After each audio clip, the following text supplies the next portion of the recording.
Bonjour à tous, bienvenue dans Village Startup. Tous les mois, l'émission de Tech & Co qui s'intéresse aux startups françaises qu'il faut connaître. Nous sommes, comme d'habitude, au cœur du Village by ICEA et on est ravis de vous accueillir. Et dans un instant, d'accueillir nos invités. Cette semaine, ce mois-ci plus précisément, on va parler d'une initiative originale. Et si pour vos prochaines vacances, vous louiez plutôt qu'une chambre d'hôtel, une place à bord d'un bateau. Bon, un bateau qui ne quitte pas le port, mais c'est déjà pas mal. Un petit week-end sur un yacht, on en parle dans un instant. C'est une start-up qui a mis ça au point. Une autre start-up viendra nous présenter son porte-monnaie électronique pour toute la famille. Porte-monnaie sans contact. Et puis nous retrouverons comme chaque mois le coach de Village Startup. C'est Fabrice Marcella, le maire du Village by ICEA, qui viendra nous dispenser ses bons conseils. De quoi parle-t-on au mois d'avril, au mois de mai? De Vivatech qui approche, bien entendu. Comment se préparer à Vivatech? Fabrice nous dira tout ça dans un instant.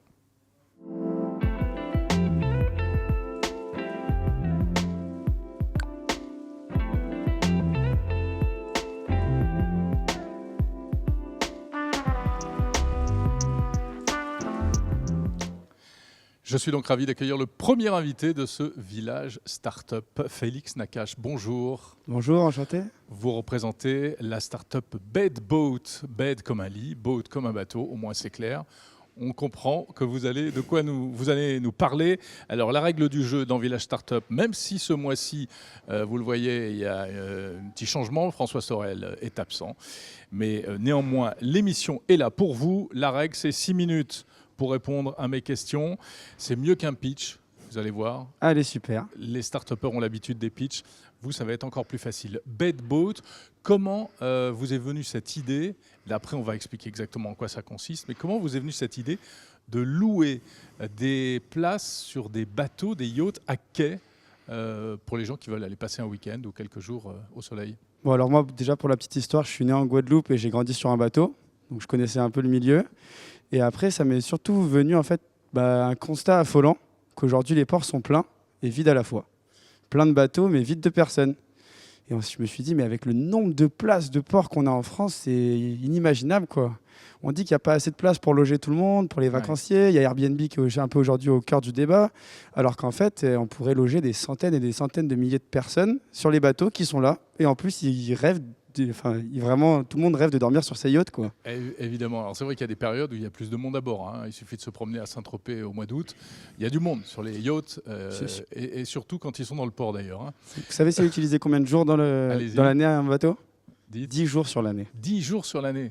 Ouais. Donc bien sûr que la quinzaine d'août, elle est utilisée, mais à part ça... Le reste du temps, ça ne sert à rien. Et pourtant, il faut l'entretenir. Donc j'imagine que ça coûte de l'argent. Et alors vous vous êtes dit, on va faire venir des gens qui ne sont pas les propriétaires des yachts, mais qui vont pouvoir séjourner à bord, c'est ça? C'est ça. En fait, on est parti aussi de l'autre constat, vu que je viens du milieu, que les propriétaires n'avaient pas envie que le bateau navigue. Parce que bateau en navigation, c'est égal à danger, c'est égal à risque, il y a souvent des problèmes. Alors qu'en fait, à quai, qu'on y soit ou qu'on n'y soit pas, il reste au même endroit. Mmh. Et du coup, on enlève la majorité des risques. Ça devient en fait comme un simple appartement. C'est comme un Airbnb ou comme une chambre d'hôtel. Exactement. Ouais. Bon, la question qu'on se pose, combien ça coûte si je veux aller passer 2 jours à bord d'un yacht, même en restant dans le port? Nous, on est une plateforme. Donc, on va avoir tout type de bateau. On va avoir un petit bateau, un petit voilier très sympa auquel on peut aller à 4 au port de Cannes, qui va commencer à 80 €, jusqu'à un yacht de 25 mètres où on pourra aller à 8, 10 personnes et on va louer 800 € la nuitée. Ça va vraiment dépendre. Et on propose aussi de nombreuses options qui vont bien sûr s'ajouter au prix aussi. Mais il y a une sortie en mer qui est possible en option. Ah, c'est possible quand même. Voilà, un traiteur, un massage, afin de vraiment vivre une super expérience le temps d'un week-end, une semaine ou une nuitée. D'accord. C'est quel type de yacht? Est-ce que ce sont les très gros qu'on voit sur la Côte d'Azur? Pour le moment, on n'a pas encore les très gros. On va dire que notre plus gros bateau, il doit faire 28 mètres. D'accord. Ce qui fait déjà quand même un beau bateau. Donc c'est quoi? Il y a plusieurs cabines? Ouais, il y a 4 cabines en général. Ça peut aller de 2 à 4 cabines. En général, sur ces grands yachts, il y a du personnel. Est-ce qu'il est là, du coup, quand je le loue? C'est vraiment là où on est, où nous, sur nos plus grands, il peut y avoir du personnel qui en général n'est pas là ou peut être là s'il demande une soirée spéciale avec traiteur, tout ça. Mais on est pile poil à la limite, en fait. C'est jusqu'à 25, 26 mètres qu'il n'y a pas de personnel et après, il commence à y avoir du personnel. Donc, c'est quand même des bateaux de particuliers. Ouais. Les propriétaires n'ont pas un peu peur de louer comme ça leur bateau? Honnêtement, nous, on fait en sorte que ça soit le plus respectueux, le plus carré possible. Donc, on prend des cautions assez conséquentes, on a des règlements assez stricts. Et pour le moment, on n'a eu aucun problème. Ils n'ont pas peur. Le seul problème qu'on a, c'est des toilettes bouchées, des choses qui sont un peu facilement réglables. Mais vu qu'il y a la caution, en fait, ils ont un bateau qui est même souvent mieux entretenu. Parce que vaut mieux qu'il y ait quelqu'un qui vienne sur le bateau, plutôt que pendant des fois 3 à 4 mois, il soit laissé à l'abandon. Il y a un suivi sur le Bien bateau. sûr. Donc l'aspect tech, on va dire, de cette activité, c'est votre plateforme. Vous avez essayé de fédérer en fait des choses qui existaient de manière un peu disparate jusqu'à présent. Exactement. Donc on peut accéder à vos services quoi, par le web? Il y a une appli? Comment ça se passe? Non, par le site web. Le site est assez responsive aussi. Mhm. Donc en fait, on a juste à aller sur son navigateur et ça fonctionne assez bien. On est assez aussi présent sur les réseaux sociaux. On a un petit chatbot aussi sur le site que, vu que c'est quelque chose de nouveau, les gens ils sont un peu perdus. Mhm. Donc on répond à leurs questions et on est aussi sur pas mal de salons. D'accord. Qu'est-ce que je veux dire? Est-ce que véritablement il y a une appétence pour cette activité? Qui sont les gens qui sont intéressés, qui vont louer qui vont utiliser ce type d'hébergement en fait? Ça va être vachement varié. Ça peut être des couples d'amis, des familles. On a un peu de tout, tant des étrangers que des personnes françaises. On a vraiment un peu de tout et c'est un peu le côté des paysans. Aujourd'hui, on voit que tout le monde est un peu en recherche de nouveautés, des cabanes dans les arbres, de logements expérientiels. Et là, on se situe dans l'expérientiel, dans la nouveauté et aussi dans le luxe. En fait, on devient un peu le capitaine de ces nuits où c'est normalement ces bateaux, on peut juste les admirer le long du quai. Là, on y a accès le temps d'une nuit. C'est un truc de frimeur un peu. C'est ça, surtout que la nuit à quai est en général 10 fois moins chère que la sortie en mer. Ah oui, d'accord, bien sûr. Et on peut tout autant bronzer et boire un verre là-haut. Vous avez inventé ce concept ou ça existe déjà à l'étranger? À l'étranger, ça existe. On a un concurrent en Italie et un Américain. Ils ont chacun levé plus d'1 million. Donc c'est pour ça que pour nous, on essaie d'aller assez vite sur le marché français pour plus ou moins le sécuriser. Vous existez depuis combien de temps? Moins d'1 an. On a créé la boîte en mai dernier. On est lauréat French Tech Tremplin. On est accompagné par de nombreux incubateurs. Donc voilà, là on est en pleine croissance, on est maintenant une équipe de 8 personnes. Donc c'est tout récent, mais on grandit assez vite. Très bien. Donc votre modèle économique, on le devine, c'est vous prenez une commission sur les frais de location en fait. Exactement. On prend une commission sur l'ensemble des locations. On a une petite option clé en main où en fait on dit au propriétaire qu'on le met en relation avec des conciergeries. Comme ça, il a besoin de rien s'occuper. Parce qu'en général, ceux qui ont des beaux bateaux, ils sont à Paris, ils sont à Londres, ils n'ont pas envie de s'en occuper. Et on est aussi apporteur d'affaires sur les services extra dont on parlait tout à l'heure. Très bien. Eh bien, écoutez, merci beaucoup. Félix Nakache, on arrive au bout de nos 3 minutes. Fondateur de BedBoat, disponible donc sur le web. Oui, merci beaucoup, on a compris.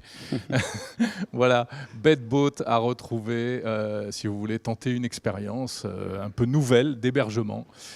C'est plutôt dans le sud, hein, on est d'accord? C'est ça, plutôt sur la Méditerranée. On se développe un peu sur l'autre face. La mer du Nord, pas trop, non? Pas pour le moment, mais dans un second temps. Merci beaucoup en tout cas. Voilà, merci d'être passé nous voir. La suite de Village Startup, c'est tout de suite avec un autre invité.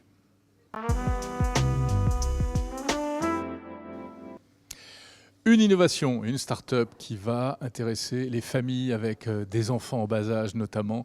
C'est un système de paiement sans contact électronique, mais beaucoup plus rassurant qu'une carte bancaire ou qu'un smartphone. On en parle avec mon invité Raphaël Leprêtre. Bonjour. Bonjour. Vous êtes CEO, cofondateur de MoneyWalkie. Vous êtes venu avec tous vos jouets. Exactement. C'est magnifique. Vous allez nous expliquer ça tout de suite. La règle du jeu tout d'abord. Je lance le chrono, c'est 6 minutes. Et non pas 3 comme j'ai pu dire par ailleurs. 6 minutes pour répondre à mes questions. Présentez-nous MoneyWalkie. Alors MoneyWalkie, c'est très simple. C'est un petit objet de paiement comme ceci qui vient se personnaliser avec des petites coques qui peuvent être déclinées à l'infini. Donc on peut partir dans plein d'univers. Donc ça c'est le device. Voilà. Et vous le personnalisez avec une petite coque comme celle-ci. Et je peux mettre une petite coque en forme de glace, de petits personnages, de panda. Très bien, c'est mignon tout plein. Et qu'est-ce que je fais avec ça alors avec ça, vous utilisez la technologie du NFC. Vous pouvez payer sans contact partout en France, mais également dans le monde. Le tout est relié à une application qui est installée sur le téléphone portable du parent. Et ce dernier va pouvoir recharger avec sa carte bancaire en temps réel le petit porte-monnaie, mais également le piloter intégralement. Donc fixer des règles en fonction de son âge et de la maturité de son enfant qui seront plus ou moins draconiennes, avec des plafonds quotidiens, mensuels, en fonction de ce qu'on laisse à son enfant le soin de faire. Et le parent sera surtout notifié en temps réel de chacune des dépenses de son enfant, ce qui est assez pratique. Chaque fois qu'il va s'acheter des bonbons Exactement. ou un dictionnaire. Surtout, on espère un dictionnaire. Voilà. Et le tout est complété par tout un univers pédagogique parce que notre souci, c'est vraiment d'embarquer de la pédagogie financière et d'expliquer à nos enfants comment marche le monde digital et leur expliquer progressivement à prendre de bons réflexes pour le monde qui Oui, parce que l'argent dématérialisé, ça peut être confusant en fait. Alors c'est un sujet important parce que c'est quelque chose auquel ils vont être confrontés toute leur vie désormais. Et il est nécessaire d'apprendre très rapidement comment ça fonctionne, à mentaliser les sommes. Et pour nous, on pense que c'est important de commencer à l'apprendre assez jeune pour prendre de bons réflexes. À partir de quel âge? C'est pour des enfants de quel âge? Alors nos plus jeunes enfants ont 7-8 ans, c'est le tout début de l'aventure, mais là on est vraiment dans un usage très encadré avec les parents à côté. Et en fait l'âge du premier achat solo c'est 10 ans en France, donc c'est l'âge où les enfants vont commencer à s'autonomiser. Et nous on est très très présents à l'entrée au collège, où les parents cherchent à donner à leurs enfants une autonomie financière justement en toute sécurité. Et ils vont justement à partir de la 6e commencer à sortir, pouvoir s'acheter un pain au chocolat en sortant du collège. Oui. Alors on voit sur les images là, qui défilent actuellement que vous nous avez fournies qu'il y a également des adultes qui peuvent utiliser en fait cet appareil. Alors ça a été la bonne surprise de l'aventure. On a 20% de nos clients qui sont des adultes. Alors on a fait rentrer dans l'aventure des gens de la Gen Z qui trouvaient ça très fun de payer leur tournée de bière en petit panda. C'est beaucoup plus chic qu'avec une carte Platinum ou j'avoue, ou une en tout cas c'est plus étonnant. Et on a surtout commencé à travailler avec les familles et donc les nounous, les personnes qui travaillent autour de la famille. Et on a été vers des thèses encore plus intéressantes socialement, puisqu'on a commencé à aider des personnes qui étaient en difficulté, qui avaient des troubles autistiques, handicapés, qui avaient des difficultés notamment avec le rendu monnaie. Donc progressivement, on va même vers les familles qui ont besoin d'accompagner des seniors qui commencent à avoir des troubles de la mémoire et qui cherchent des solutions pour leurs aidants pour acheter les petits achats au quotidien. D'accord. Il y a un plafond de paiement, c'est le plafond 50 € classique? Exactement, 50 € maximum, au-delà duquel vous devrez acheter sur Internet. On a la possibilité d'acheter aussi sur Internet avec une carte éphémère qu'on vous fournit dans l'application, enfin qu'on fournit strictement aux parents. Et le parent a le soin ensuite de pouvoir le confier à son enfant si celui-ci Oui, parce que c'est vrai que les enfants font aussi des achats sur Internet. Exactement. Surtout, on leur apprend à mettre de l'argent de côté, donc ils se retrouvent quelquefois avec des cagnottes plus importantes, avec des cagnottes assez conséquentes parfois même. Et donc, quand il faut acheter une trottinette, par exemple, ils ont la possibilité de le faire sur Internet ponctuellement. Bon, la question évidemment qu'on se pose, mais j'imagine que vous avez la réponse, c'est si je perds l'appareil, le porte-monnaie, le money walkie, qu'est-ce qui se passe? Alors c'est très simple, vous prenez contact. Alors déjà, vous avez la possibilité de le bloquer depuis l'application. Donc s'il est au fond d'un sac, au fond d'une trousse, ou tout simplement égaré dans la maison, vous le bloquez par sécurité, vous le retrouvez, vous le débloquez, et ceci indéfiniment. Et après, si vraiment il était définitivement perdu, vous prenez contact avec nos équipes, on le bloque définitivement. L'argent n'est pas perdu, c'est ça l'avantage, c'est qu'on vous le restitue ou on le transfère sur un nouveau money walkie. S'il n'a pas été dépensé. S'il n'a pas été dépensé. Parce que du coup, ça s'utilise sans code secret. Oui, mais on a maintenu le nombre d'opérations limité. Donc, vous avez l'obligation, toutes les 5 opérations, de vous connecter à l'application pour vérifier que tout fonctionne bien. Et par ailleurs, vous êtes notifié en temps réel. Donc, si vous voyez un dysfonctionnement, vous pouvez le bloquer plus rapidement que 5 opérations. Dites-moi, c'est pas, si on parle de la perte éventuelle, c'est pas géolocalisable? C'est pas géolocalisable. La seule chose qu'on peut déterminer, c'est le dernier endroit du dernier paiement. Et c'est la façon dont on le fait le mieux. Les parents, quand ils veulent géolocaliser leurs enfants, ils filent un téléphone. Oui, bien sûr. Mais bon, on peut mettre un AirTag par-dessus ou un truc comme ça. Ça entraîne un coût plus conséquent et effectivement, c'est plus difficile. Combien ça coûte? Ça coûte 30 € à l'achat.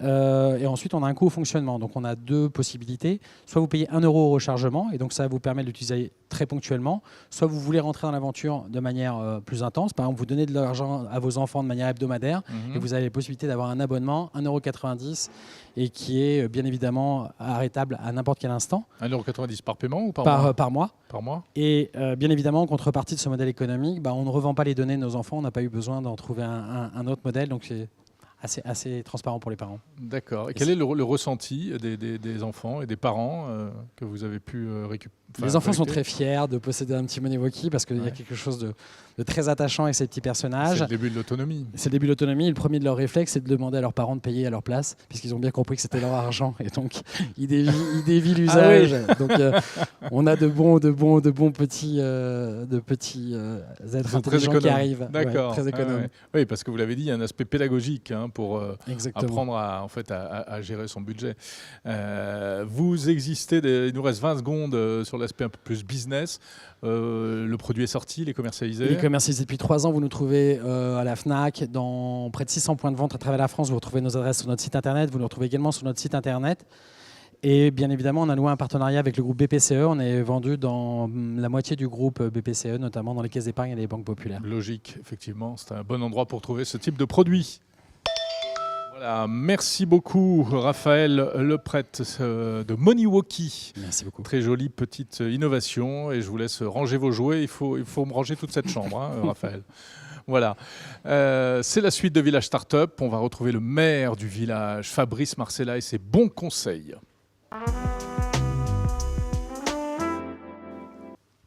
Chaque mois dans Village Startup, nous retrouvons Fabrice Marcella. Bonjour Fabrice. Bonjour Jérôme. Le maire du village Baïséa, c'est vous le grand Manitou de ces lieux. Merci de nous accueillir. Et chaque mois, des conseils pour les startups et aussi la chronique de la vie des startups. Ouais. L'événement à venir, pour les Français surtout, mais pas seulement, hein, Non, ouais. c'est le salon Vivatech qui approche à grands pas, qui aura lieu 14 juin. 14 juin. Alors voilà, quand on est une start-up, comment bien se préparer à Vivatech? Bon, Jérôme, je suis déjà un petit peu perturbé là parce qu'il n'y a pas François. Mais bien sûr, Et mais là, moi aussi je suis très perturbé sans et- François. Mais Alors que j'ai retiré voulez-vous? la veste, je me suis adapté. T'as pas mis de veste, d'habitude François met une veste.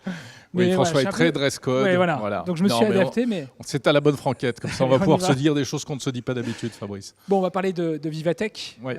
Vivatech, c'est un salon déjà qui commence à dater. Il date de 2016. Il a été créé sous l'impulsion de Maurice Lévy, le patron de Publicis, qui souhaitait faire en France un concurrent du CES de Las Vegas. Alors, Ouais. je ne sais pas s'il est arrivé en tout cas. Bon, c'est on va pas faire un exactement la concurrent. même chose, mais c'est un salon qui a acquis ses lettres de Alors, noblesse. Ouais. C'est un salon qui a un vrai rendez-vous maintenant. Mhm. C'est le rendez-vous de l'écosystème entrepreneurial français et européen. On parle également d'innovation. Cette année, on va parler de sport, et notamment parce que dans un an, on aura les JO 2024. D'ailleurs, on aura parmi les speakers cette année Tony Estanguet, qui est un triple champion olympique, si je ne me trompe pas, en canoë slalom. On va parler aussi de climat, d'énergie, de e-santé, naturellement, de cybersécurité, en tout cas tous les sujets de préoccupation du moment, des sujets de préoccupation français, mais Avec également comme fil internationaux. directeur la technologie, bien sûr. Voilà, avec effectivement cette idée qu'avec la technologie, on va pouvoir faire bouger la société, bouger aussi le monde des affaires, bouger également notre environnement. Alors, exposer à Vivatech quand on est une start-up, c'est une formidable opportunité pour se faire connaître, rencontrer des clients, rencontrer des investisseurs, rencontrer des journalistes. Mhm. C'est une formidable opportunité finalement pour pouvoir avoir une forme de départ lancé et accélérer son développement. Cette année, Vivatech va accueillir, selon les organisateurs, hein, puisqu'on fera le bilan dans quelques mois, Ouais. mais 3000 exposants, 2000 startups. Et d'ailleurs, je trouve que les organisateurs sont très optimistes cette année. Ils prévoient 150 000 visiteurs. L'année dernière, Ah on était oui. à 91 000. CES de Las Vegas, il y a quelques mois, on était, je ne sais plus, enfin, on y était tous les deux, mais c'était 130, 100, C'était dans ces 130, eaux-là, 130 000. Donc oui, voilà, c'est vrai que ça paraît un peu ambitieux me quand semble même. très Hein, même ambitieux si cette c'est une édition post-Covid, mais quand même. Oui, bon, même s'ils ont On verra 20% bien. de plus d'espace, hein, mais bon, Ouais. on verra. En tout cas, c'est la Why promesse not des organisateurs. Et quand on est une start-up pour aller là-bas, on peut y aller de différents moyens. La première manière d'y aller, on peut y aller en tant que visiteur. Pourquoi Mhm. pas Donc là, c'est pas trop cher en plus. c'est pas trop cher, ça reste quand même 210 € quand on est une start-up. Ouais. Un peu plus cher quand on est un grand groupe, mais c'est logique, un grand groupe a un peu plus de moyens. Sinon, on Mhm. peut y aller aussi en tant qu'exposant. C'est là où ça me semble intéressant. Alors, en tant qu'exposant, là aussi, différentes manières qui s'offrent à nous quand on est une start-up. La première, c'est de répondre à un challenge organisé par les grands groupes qui seront présents à ce salon. Alors, c'est un peu la spécificité quand même du salon de Vivatech, c'est qu'on y retrouve des grands groupes qui exposent des start-up Exactement. que ces grands Il y a groupes toujours ont recrutés. la moitié du stand des grandes marques qui sont en fait Bah, des espaces d'exposition pour les startups. C'est exactement ça. Et ça, c'est un bon moyen pour Ouais. une startup de s'y rendre sans payer un seul euro quasiment, puisque c'est gratuit lorsqu'on gagne ce concours. Mais quand on ne Ouais. gagne pas ce concours, on peut s'y rendre soit via les régions. Les régions également françaises sont présentes sur place. Exact. Elles recrutent les startups de leur région, soit être accompagnées comme une structure comme la nôtre, comme le Village Baïséa. Nous, on y est présent avec 25 de nos startups de tout le réseau. Et là, on fait payer, mais c'est un prix subventionné, ça reste ultra compète. Et surtout, finalement, d'être accompagné par une région, par un grand groupe ou par une structure comme la nôtre, ça permet en fait d'amplifier Bien sûr. la résonance médiatique d'un événement comme Il y celui-ci. a un effet de concentration Il y a un et effet- puis et de les petits mutualisation sont adossés et tout aux ça. gros. Et puis c'est bien pour les gros, ça leur donne une image un peu Ah bah, de modernité. Ça modernise les gros, Ouais, voilà. c'est ça.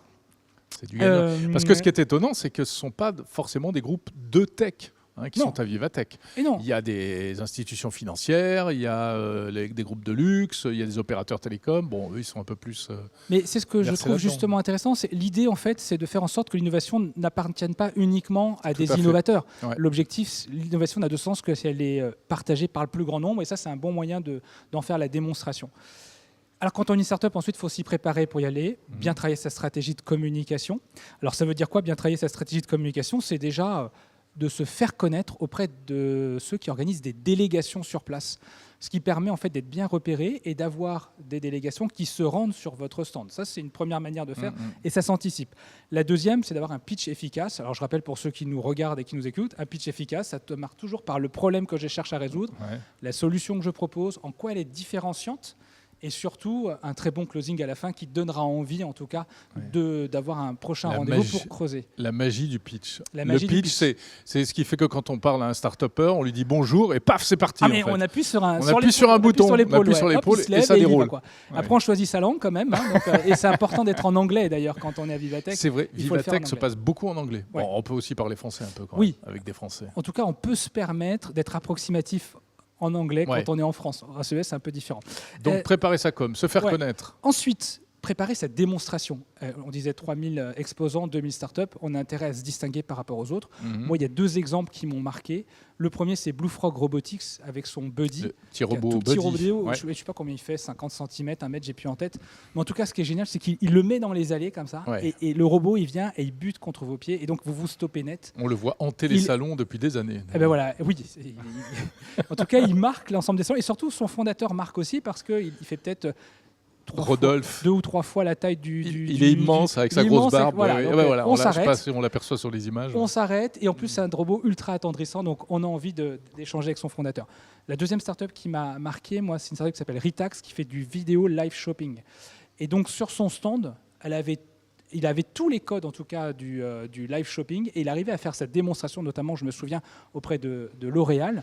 Et suite à ça, il a décroché des super contrats avec L'Oréal. Donc si on fait une bonne démo, il faut un peu de visuel en fait. Il faut du visuel, il ne faut surtout pas de la slide ou uniquement quelque chose de trop digital. Ensuite, il y a des sujets qui sont plus ou moins visuels aussi. Et c'est pour ça que d'ailleurs il faut se poser la question de savoir si on va au salon ou pas. Si on n'a rien à démontrer, peut-être ne faut-il pas y aller, quoi. Donc, et c'est toujours compliqué de refuser, mais voilà, c'est un coût d'y être. En effet. Avoir une équipe compétente, ça va de soi, mais d'avoir des gens qui peuvent rabattre sur le stand, parler du produit, et puis surtout déclencher les rendez-vous par la suite. Anticiper les contacts, bien sûr, avant d'y aller, voire prévoir un petit budget pour inviter des personnes clés à venir sur son stand. Et dernière chose, c'est bien préparer également son stand. Ça veut dire quoi? Ça veut dire que moi, il y a une histoire qui m'avait marqué il y a 2 ans. J'avais sur mon stand une startup qui s'appelle Push4Me. Alors c'est un bras mécanique, je ne sais pas si on a les images, c'est un bras mécanique comme ça, mais dont l'un des composants de ce bras était un composant qui permettait de fabriquer des explosifs. Sauf que ce qui s'est passé, c'est que une nuit, il y a les chiens des mineurs qui ont marqué un stop justement devant le stand. Parce qu'il y avait des traces d'explosifs. Pas d'explosifs, de composants de l'explosif. Donc pas d'explosifs. Sauf que c'était la veille du passage de notre président. Tu comprends bien que la moitié du salon a été bloqué. Lui, il a passé une bonne heure à expliquer pourquoi il mettait ce composant dans son bras. Donc attention, effectivement, à avoir un produit qui soit compatible avec la sécurité d'un lieu comme celui-ci. En effet. Voilà. Puis attention, peut-être une dernière chose à l'effet Bonaldi. Bien souvent, je ne sais pas si les gens qui nous écoutent connaissaient Bonaldi, ça commence à dater un petit peu, mais l'effet Bonaldi, c'est la démonstration ratée au moment où on a besoin de la faire. Donc j'espère qu'en tout cas ces conseils auront su guider nos entrepreneurs qui n'ont pas encore postulé ou n'ont pas encore préparé leur Vivatech. Il faut y aller maintenant. Oui, c'est dans moins de 2 mois. Donc j'allais dire c'est quasiment. Il ne faut plus tarder. Il faut se dépêcher là. Super, très bien. Merci beaucoup. Merci Jérôme. Fabrice Marcella, et on se retrouvera évidemment le 14 juin. Du 14 au 17. 14 au 17 juin pour cette nouvelle édition de Vivatech, puisque nous y serons bien sûr. Tech & Co y sera comme chaque année depuis le tout premier jour. Merci de nous avoir suivis pour ce nouvel épisode mensuel de Village Startup. On se retrouve, vous ne serez pas surpris, le mois prochain. Salut à tous.